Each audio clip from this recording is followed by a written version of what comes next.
Bounce Gang. Awesome, everybody. Welcome to another episode of Fresh Mondays podcast. We're so excited to have you guys back. Thank you for listening. It's your girl, Diana.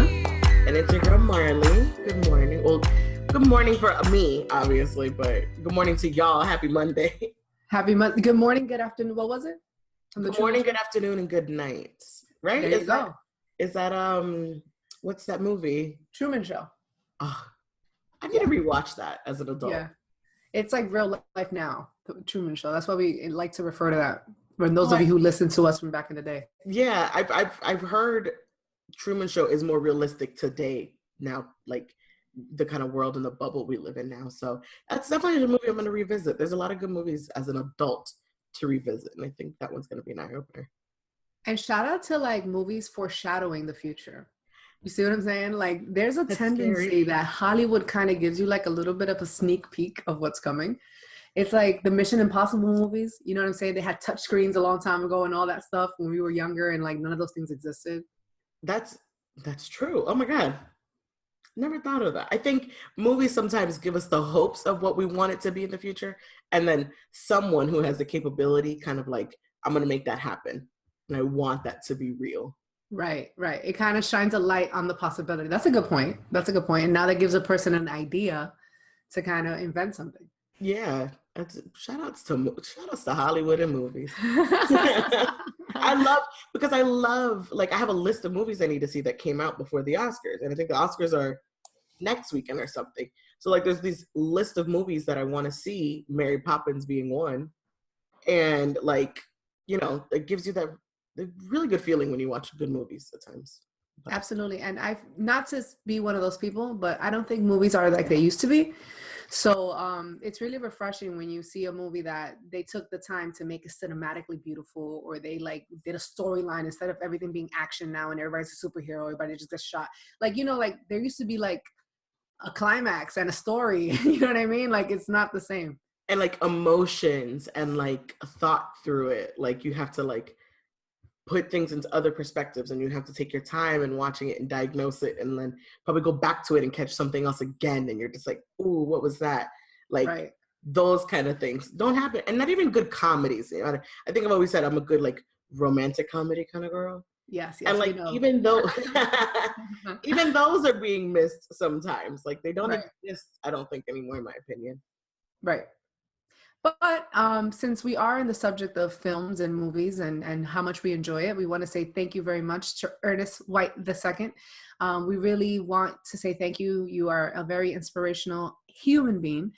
We love your vibe and your energy. Thank you for your encouraging words. And make sure to check out Fly Brother when it actually comes out on PBS, because he is coming out with his own show, and it's going to be really cool. I had the pleasure of actually seeing one of the pre-screenings.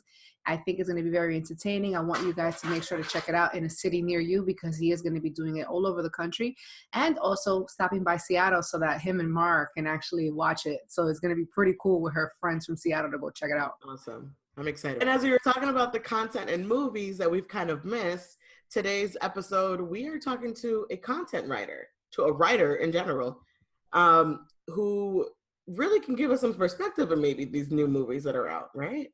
Absolutely. And also kind of taking value in what's written, especially nowadays, because social media is such quick information, and like we're used to things being in shorthand and like text, you know, we're writing acronyms for everything. Like we're missing the art of writing. You know what I mean? And like reading something well written. And I've learned that it's very important for us not to let that fall short, especially when you're putting something out publicly to represent your business. No, for sure. And then there's moments like when you're reading things, you feel like you're not keeping up with the others in the world, when it's certain things that are being written about, whether you're reading a news article, you're reading product information, you kind of feel you're left behind if you're not keeping up with what these content are and what's happening out there. If you're not a usual reader, right? Like if you're not usually just reading any kind of book or text or something like that, articles. And so I'm excited to see what our guest has to say about, you know, today, day and age, and how he has to change his format of writing. Without further ado, we want to go ahead and welcome Mr. Alex Pop. He is the owner of Write For Me Corp. a professional writer, and a content marketing speaker. We're so excited to have you. Welcome, Mr. Alex, being a part of the Fresh Mondays podcast. But without further ado, please make everyone aware of who Alex Pop is. What do you do? Let them know. Well, thank you so much for the invitation.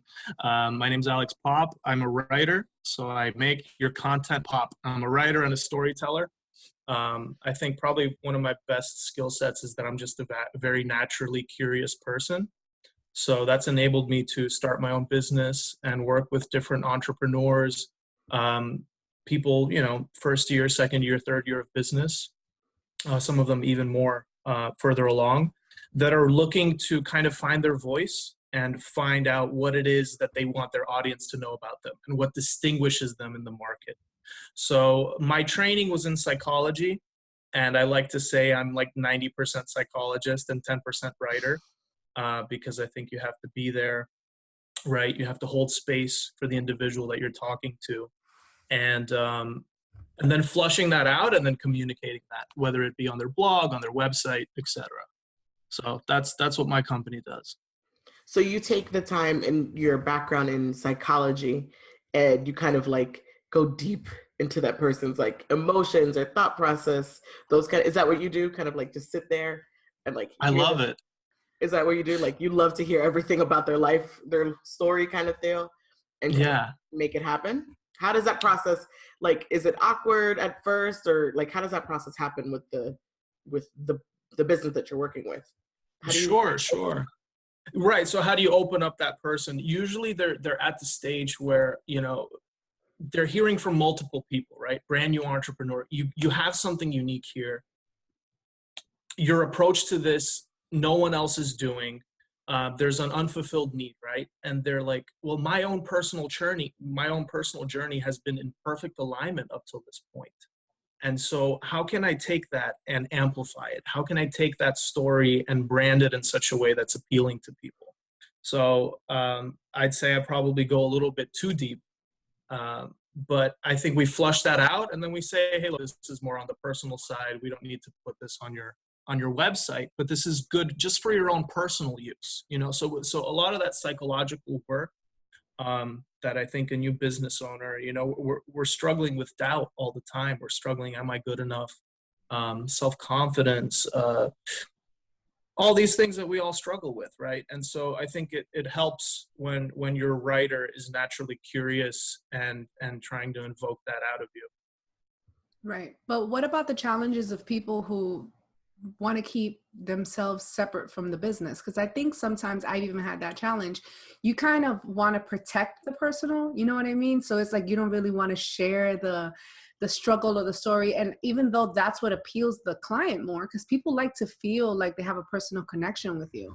So how do you how do you help a person through that transition of stating, hey, you're going to have to be a little bit vulnerable right now. You're going to have to tell me a little bit more so that we can get people to connect with you on a different level. Like, how do you overcome that challenge? That's a great point. I'm usually attracting the types of people that want to divulge a little bit too much, but I could see that scenario where you'd want to keep the personal life and the business life separate. And then in that case, we just do more market research. We just do more competitor research. And we say, okay, you have this product or service. Here's how it's better in all these different 6 categories of services. But that's a great point. I have run into people that they feel like TMI, you're asking me way too much information. So they might not be in a place to share or divulge that at that time. Yeah. But definitely vulnerability, I think, is huge in today's day and age. And that's what people connect with. Yeah, like that's my next question was going to be, because I know that a lot of Instagram or blogs are more on the about like the personal has to kind of show out, and that gives it the authenticity about it, right? When it's organic. So how has like the social media aspect of things kind of impact the work that you do for businesses and consultants? Do you share that with them? Like you have to have a little bit of vulnerability in there. We have to show kind of like those organic sides of the business or like the struggles. Not everybody wants to show the struggle of a business either. But like, do you kind of that give them that information of like, we have to share some sort of you have to share your secret sauce a little bit. A lot of people want to keep that secret sauce right to themselves and just like, it's mine, I don't want to know, but that's what is going to have your people connect to you. And for example, stock images versus a low quality image of you at an event. Like, give me that low quality image. I want to see who was at the table. I want to see who was networking with you. I want to see how you stand up when you're in a stressful situation and networking. You can feed me 100% filtered, refined, perfect stock images, but people know that's not you. Right. Yeah, that's true. That's true. And sometimes the audience is kind of tired of seeing those overly used stock images because the audience has grown to learn what's a real image and then, of course, what is a stock image because you see it everywhere after a while. Absolutely. Go ahead. No, go ahead. I'm sorry. No, I was just going to ask, what are some products and services you have written for that you have kind of consulted with before? Just give us the range of these products that you've been associated with. Sure. So I'm more aligned with the person. I think my personality, if that aligns well with their personality, I think the product or service comes secondary. To answer your question, a human resources consultant, a photographer, a company that does shipping and logistics, one of them that does insurance, and then I have two of them that do men's fashion, men's dress shoes. So I'm pretty much all over the place. I guess you could call it a hodgepodge. I guess you could call it a little bit scattered. And part of my challenges now is to kind of segment my brain into only thinking about that one thing and then finishing it up and then starting the next client. Because once you have all that overlap, like I'm working with one client that I didn't mention, but she's a psychosynthesis coach. So she works with like healing modalities. She's an organizational space. Like she works with feng shui, aromatherapy, crystals, yoga. Like her vibe it's a little more woo-woo. Her vibe is definitely a little bit more on the left wing side of things, right? Mm-hmm. So you can't in your brain communicate that well, and then the next 2 hours later write an article about insurance. At least it doesn't work for me. No, that's a lot to absorb as well. Like that's a lot to take in.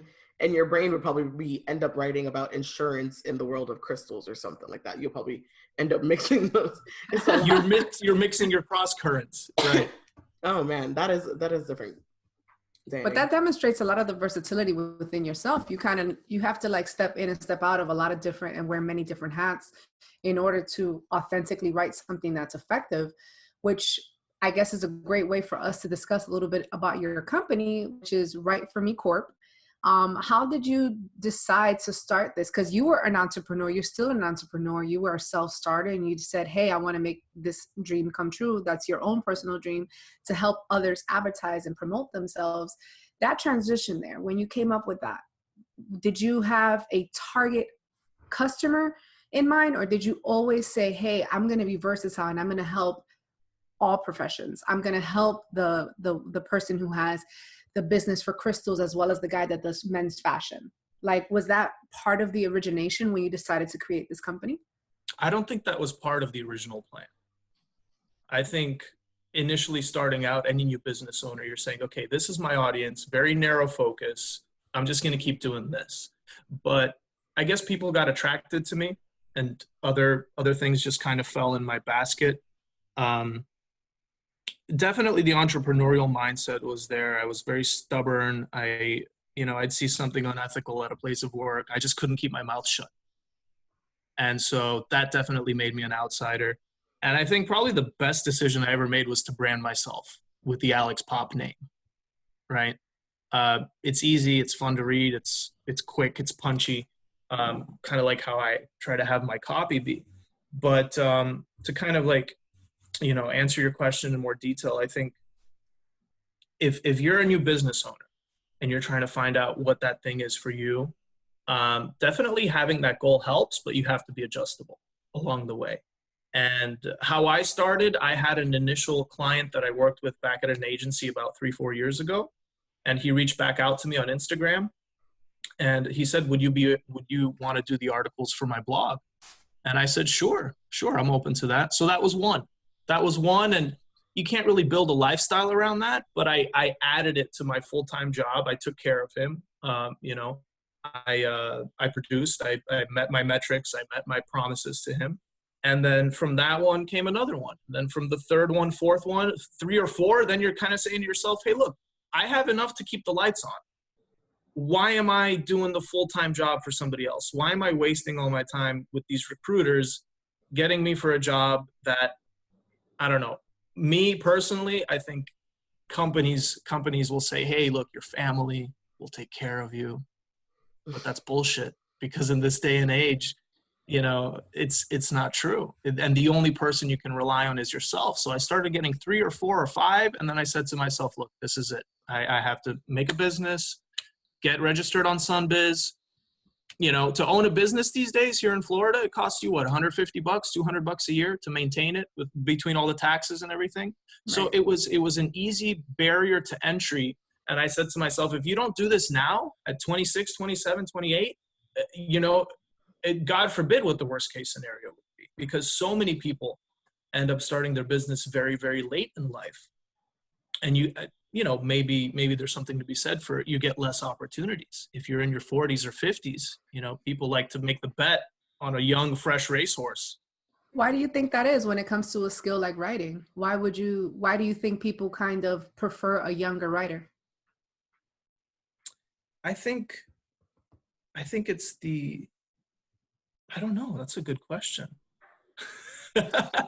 Well, it might be said with, in my opinion, it might be said with kind of keeping up with the times of how maybe their target audience speaks. So maybe right. the writer has that capability to, if depending on the market that they're trying to obtain, and that's, you know, their goals, maybe having a younger writer kind of works for them. So if it is fashion, depending on the fashion, you would want a writer who is aware of fashion in a sense, or like right. And you should be aware. You should be aware of the latest trends. I think you nailed it, Marley. And you know, someone who's younger is more likely to be caught up with the Instagrams, with the Facebooks, with the Google of the world. They might know what the latest trends are, or what goes in the Google algorithm, or what goes in their secret sauce. That, you know, when I publish an article and I publish it using Hootsuite or Buffer or one of these social amplification tools, you know, we're not wasting effort. As opposed to maybe a writer. I've worked with a writer who was in his 50s, and he was writing for search engine optimization back in 2009. Well, the algorithm has changed. We're 10 years later. So I think there's something to be said for getting someone who's younger and fresh and getting that fresh viewpoint on things. True. Right. But also the older, I don't ever want to, you know, forget that sometimes the older folks also have these traditional kind of things that happened that are actually still valuable in today's now and age for when it comes to any content creation, right? Or like any business Absolutely. models or any running of any things. There's some of that traditional kind of aspects that business owners have, or just anyone with kind of more wisdom or something like that you can really put into value into today's day and age. Yeah, you don't want to discount that. Yeah, exactly. You don't want to miss out on it either. It may be good content too in itself. So is it difficult for you when you, let's say, come across an article or see a body of writing that's like terrible? Like, how does a person who is so good with words, you know what I mean? Like, how do you take that in? Because even myself, I'm not a writer, but there's sometimes that you're like, wow, you could have said that so much differently, you know? Like, how do you deal with all this shorthand stuff, people writing in improper sentences, people, you know, the BRBs of nowadays, because everything is like so quick because people want to process information as quickly as possible. Like, how do you cope with that, being that you are such an eloquent writer? Okay, so 2 points that I definitely want to mention. There's eloquent writer for the sake of being Oxford, being very magisterial, right? And I would question you if that's your approach. Are you converting the customer? At the end of the day, are you communicating to your target audience? The BRB, the short messages, rap, I think the mumble rap now is like so efficient. I think it's so like, it just amazes me. 21 Savage and all these different like mumble rappers, people are thinking like, no, this isn't art. I'm like, are you kidding me? They've reduced they've reduced like a 50-page meta-analysis of like psychological theory that this PhD took like freaking his 5 years study to do. He reduced it in literally 8 words, you know? And that's actually a very good point. That's a very great point. I've never thought about it in that way. But that is to me, that speaks volumes. To me, that speaks volumes. And then you have to know your audience, right? Do you want those like Gartner research and high level thinking type people? Or can you be a little bit more punchy, a little bit more raw with the communication? And I tend to favor a little bit more of that, like to the bone, you know, because in today's day and age, our attention span is so distracted. And I think if I can quote you a statistic, in 2009, the average attention span of the user online was like 9-10 seconds. And now it's 2 seconds less. So that's 1 second less than goldfish. So our attention span now is like 8 seconds, which is, are you kidding me? So how do you compete with that? Because at the end of the day, you can have the most beautifully written, you know, amazing thing, but if it takes you 50 pages to make your point, you're losing out on that person. That's a good take on it. Now our attention span has gotten shorter, and I will agree on that on certain things for me. But it's like scary short though. Oh my God, we're like cats. Like it's crazy. Like if you shine a light on a cat, like the cat cannot focus. Like it's just like, that's crazy. But it's a great thought when you think about it, like how your own social media kind of history is when you're like scrolling through. I just scroll. I don't stop that often, right? Like you really have to grab my attention in some sort of way.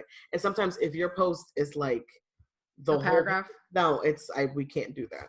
It's just not necessary. So depending on what it is. Right, you really have to grab my attention for whatever purpose that it is. But those are great takes. So, what is next for you? What's next in the future for your company? What do you have going on? Anything you want to share to our public? You know, to kind of get more an idea of you and more of Alex Pop. By the way, I love the name. I don't know if that's your actual legal name, but it's amazing. And that is short and concise, and you'll never forget who Alex Pop is.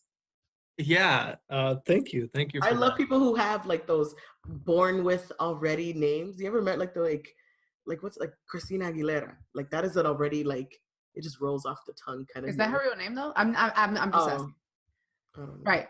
No, but I'm just saying, or like, or Kanye West. You know what I'm saying? Like those are names that are just like so they're perfect. You know what I mean? Like right. Person, yeah. And then my invitation would be for any entrepreneurs that are listening now, if you have a catchy name like that, why make a whole separate brand? Why create a whole new account on Instagram that is a separate brand if you can just identify with your own thing, right? Like if you're okay with those two spheres of your life having that overlap, why not? I invite people to do that. So what's up next for me? I'm going to Romania for 6 months, and I'm glad we got this interview done before then, because I'm going to Europe. I'm going to meet some friends in Poland and Germany. I have some places to live at for a while. So I'm going to get my book done, which I've been working on very slowly for the past 10 years. And it's going to be the culminating point. So I bring everything together, and I'm looking forward to that. Luckily, I've created for myself a lifestyle, and the way that I manage clients is by the hour. I don't do a retainer basis. So managing clients by the hour has enabled me to not have them call me all the time, right? Yeah. Because they know that, you know, the clock is running type of thing. Time is money. And so I do the work. I manage people remotely, just like we're doing over, you know, video call. You can manage their account that way. And keep that business going. Probably find some other writers in Romania to add to my team. Start thinking in terms of delegating. And yeah, if people want to follow me, my thing is PopAlex02. So that's POPALEX02. LinkedIn, Twitter, Instagram, Facebook. Welcome your connection. Have you ever lived in Romania before? Yeah, I was born there. Oh, okay, cool. So it's not going to be a very dramatic change for you. Like you can, because you know how sometimes when Americans live somewhere else, we're kind of spoiled, you know what I mean? And we expect things to be the way we're used to. but you've lived there before, so you kind of know what you're expecting. Yeah, no, there's not going to be too much running water and like all these conditions, all these amenities that we have here. So I'm prepared for that. Wow, very cool. And I mean, is it cold there? Because I assume that is a very cold, harsh winter, or am I wrong? You're correct. It's same as Chicago. Oh, Oh, wow. oh gosh. As we all know, Chicago's freezing right now. It's unbelievable how cold it is in Chicago lately. Yeah. But that's an amazing journey you're taking to go to Romania. Yeah. To go back to Romania. To allow yourself to have the creative process of, taking away all of the external factors and just focusing on your writing. I think that's beautiful. And we are very excited to see what body of work you come up with all this time that you're going to have. I'm assuming there's less distractions there too than there is. It's my Dave Chappelle moment. I got to go to Africa. Hollywood, I don't know. Hollywood has just been like way too fast paced at this point. Hollywood meaning Miami. I gotta go back, and I'm gonna be among people that I haven't seen in 21 years. So I was born there. I lived in a childhood farm.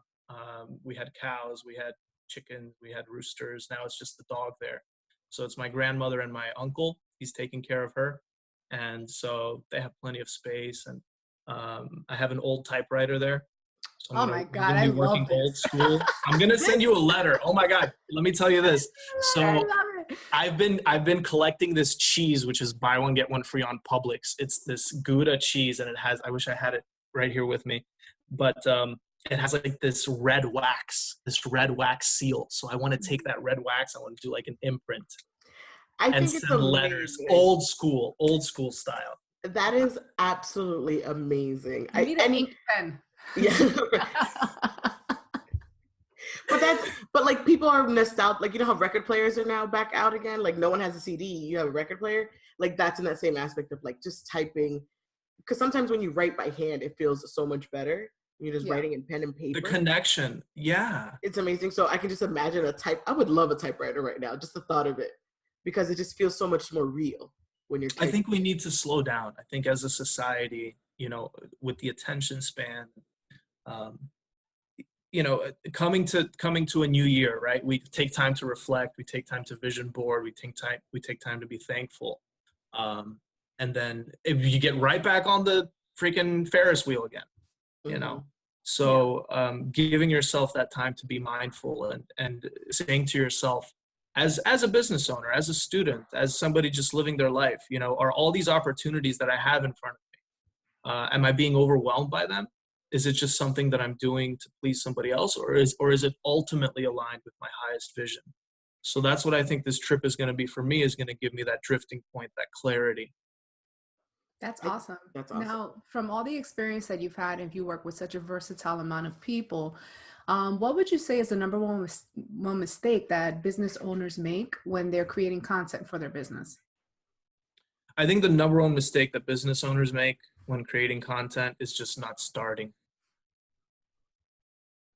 Starting and putting the blog, whether it be on Medium, which is a blogging platform that you can use free of charge, or putting it on your own website, or putting it on your Facebook, putting it on your Instagram. Starting is the hardest thing. Why? Because you're creating something, you're giving birth to a baby, your creation, and then you're putting it out there in the world to have it be judged. And so that can unnerve a lot of people, because this is my word now, and this is what I said as a business owner. This is what I'm trying to communicate. I've had one client for a while, and we were keeping everything in Google Drive. His website wasn't up yet. He wasn't ready to go start blogging. I said, okay. And I said, look, it's killing my motivation as a writer, because you're not getting any feedback. No one's seeing this stuff. It's just between me and you. And the whole point of writing is we're like birds. We need to tweet. We need to have our voices heard, right?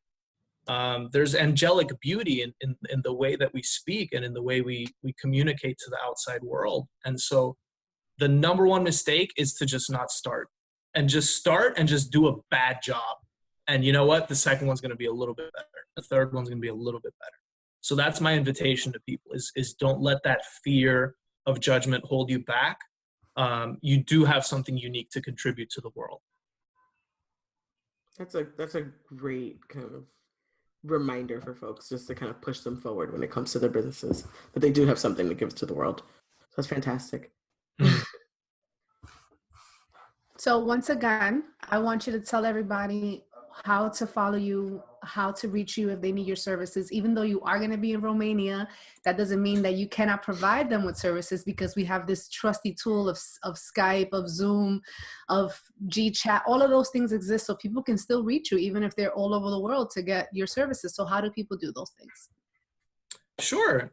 They can find me at popalex02. And Just type into Google and I don't know. I'm not good at the self-promotional side. but you need to, because you do it for everybody else. So you need to be. Yeah. I mean, feel free to connect on LinkedIn. My name's Alex Pop, and you'll probably find me in the Miami area. Right. And I know that you do panel interviews at times, and you also do different forms of networking events. You actually invited me to one that I'm pretty excited about. So with those experiences, when you do those public speaking forums and things of that nature, what do you believe is the biggest gain that a person gets from that when they go to these events? Because sometimes a lot of people just sit at home and say, hey, I want this and I want that and I want this, but they don't ever physically go out to actually network and connect with people. And I know that you are an advocate of that, and you actually have even pioneered your own groups so people can get together and kind of bounce ideas. What do you think is one of the best things that people gain from going to a panel interview and hearing a person speak on something? What's a great takeaway from those experiences? Well, you get to hear other birds singing. And if those other birds that are singing sing a song that's similar to yours, then you're not going to get that sitting at home. Right. So you heard it here first, guys. Alex Pop, he makes you pop. He makes your content pop. He makes everybody better than what they even believe that they are, because he's a beautiful wordsmith, and he's very good at kind of spinning it in a very positive way. I know that because I have the advantage of actually working with him in the past. So he has a really cool energy and personality. Aside from those things, do we have a title for the book yet? Can we drop the name, or is that not something that we're telling anybody yet? Let's do the first name drop. Let's do that, because we're talking about courage, getting it out there, right? Yeah. So I'm comfortable saying an alpha male and a gentleman. Ooh, okay. An alpha male and a gentleman. Very cool. So, I think that's what most women. That's what most women want, right? And I think that's what most guys aspire to be, is a guy who's going to be able to hold open the door, but also, defend you in a fight if it ever comes down to it. You got to pick a man that's down to fight. You got to have him defend what we've built together, baby. This is you and me against the world. Are you kidding me? So speaking from that place of grounded masculine strength, I think is very important, especially just to serve as a role model. So most of my audience will be young men. Well, in 6 months, wherever you are, right after Romania, maybe you don't come back, maybe you decide to stay there forever. We're going to follow up with you and see how, that life was, and where you are with the book, and if it's out, and come here again and give us more on the book. We'd be excited to have you back on again. Oh, please do. Thank you so much. And shout out to you promoting Men Be Men. Shout out. Yeah. That's important. That might be a whole nother episode on this. We'll go down that route when it comes time to it. Yes, for sure. Thank you so much again to Alex Pop. Don't forget to Google him, Alex Pop, because he will come up, because no one else has that unique name going out there. No, actually, there is another guy. I'm trying to outrank him. We'll outrank him. The SEO is going to out. So Alex Pop 02. Yeah. Everything will come up out there. Yeah, I'll be 01 within like another year or 2 years, hopefully. I like that. Right. I like that. We're going to have to get you a soda deal with a pop. Ooh. There's so many opportunities. Yes. That's a good one. That's a good one for sure. Thank you again, Alex Pop. We appreciate it. You're part of the Fresh Mondays crew, as we like to say it. And we'll hear back from you again after Romania. Or maybe we'll FaceTime you in Romania. Yeah, that'd be cool. Show us the farm. Like that. Yeah, yes. Absolutely. Best of luck to you. Thank you so much for your energy. You've always been an awesome, awesome person. I'm glad we met, and we will be long life friends. I'm very excited. Yes. Thank you again. I appreciate the opportunity. All right. Thanks, Alex. Bye. Bye. What a great interview. Thank you so much, Alex Pop. You have such a great energy, and you have so much positive things to say. We are very much looking forward to having you back. Make sure to pay attention, guys. I think this book is going to be worth reading. I think so too. It's a catchy title, and it's already got me in. And good luck in Romania, because I want to get an update on that. And I wish we all had the courage to live somewhere in another country for like an X amount of time to expand your experiences. So I think that's pretty awesome. So shout outs to Alex, and thank you again. Yes, thank you, thank you. And without further ado, as you guys are all very excited to hear, we have our recommendations for the week. And we're going to start with Marley. What are your recommendations? So I have one recommendation for this week, and I never thought I'd do this, but you know when you see a life hack on Instagram and you're just like, who does that? Or it doesn't seem that easy. I saw a life hack where you put eucalyptus branches or actual eucalyptus and you tie it to your shower head, and it gives out the natural aroma of eucalyptus scent. And that's what I've done. That's my new recommendation is go into Trader Joe's. It's like $2.99, less than $5 for eucalyptus branches, tie it to your shower head, and just soak up all that aroma. It's supposed to be good for like inflammation, headaches, just a great start to your day. Eucalyptus has been one of my favorite smells. If you see like Bath and Body Works has eucalyptus mint candles and lotion. And so it's very calming, very soothing. It's a great start to your day, and it's a fantastic end to your day if you take a night shower. I think I slept way better than I've had that's also because I'm going to bed early too. But I've had an amazing sleep after taking a night shower with the eucalyptus in there, and like a baby, because all that aroma, and I can smell that aroma still on me, and it kind of filled my room and my bathroom with the smell. So definitely my little life hack that I saw on Instagram really worked out. So taking natural eucalyptus from Trader Joe's, tying it to there, and let that in just anytime you take a shower. Make sure if the water's not actually hitting the eucalyptus, you want the steam to kind of bring that out. Oh, wow. That's really cool. So it's like aromatherapy in a way. Yes. You're making your own cheap aromatherapy. It might seem weird, there's some branches in your bathroom, but it really works. It's really, really I found it extremely helpful. I'm so excited. My friend is so earthy. Look at you being earthy. I love the I'm out here trying. The Marleyism of I love it. Like, it's so cool. I would have never thought of something like that. That's pretty awesome. I think a lot of people are going to like that one. That's a really good recommendation. Yeah. Okay, my recommendation is for those of us having a hard time getting things done. It sounds so simple. It sounds like second nature, but what I have been doing and what I have been trying to stick to, and I'm not perfect, trust me, I don't do it all the time. I write 5 things I must do every day down on a piece of paper or on like my journal or notebook or your calendar, whatever it is that you do, or your notes on your phone, whatever. Write 5 things you have to do early in the morning. As soon as you get up, whenever you settle, when you're using the bathroom in the morning, whatever it is, write 5 things you must do and stick to that every single day. It is crazy how once you start giving yourself accountability of checking things off a list, it really changes your whole life. I know it sounds super simple. I know you've probably heard it in a bunch of different versions, but the point is putting it into action and just writing down 5 things that you want to do every single day and making sure you do those 5 things and do not go to sleep until you do them. Simplest things in the world. It could be today I must, if you want to be a writer, since we're speaking on writing, that I'm writing 100 words today towards my book. You must write those 100 words. You know what I mean? Mm-hmm. Today I'm going to make sure to, exfoliate my skin before I go to sleep. It could be anything. The point is, get it done and you'll see how much your life is going to transform into a more productive day.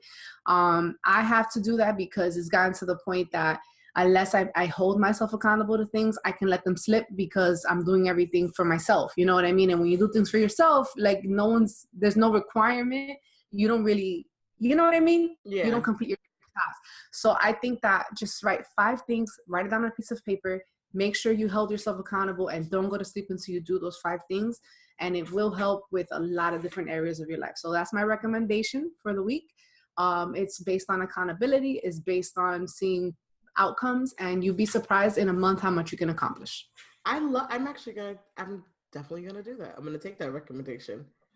That's Awesome. That's very productive as well, especially if you have a project or something. Love that. See, look at this. This podcast is just gonna make you grow and glow and keep you afloat. Like, I love it. I definitely needed something like that. Good thing. Yeah. Good recommendation. Great one. Awesome. And we also want to say, if anybody wants to be a part of the Fresh Mondays podcast, please contact us at any time at Fresh Mondays Podcast on Instagram. You can email us at freshmondayspodcast@gmail.com. And you can contact myself at IamDianaC_. And you can contact Marley at LoveMarley _LUVMARLEY. And again, make sure to reach out to us. Messy Fresh. Look at me. Sorry. It's all good. It's all good. It's all good. Messy Mondays is not something we're hiding. It's just something that we used to do. Yes. So give us time. Give us time. And thank you guys again for listening to Fresh Monday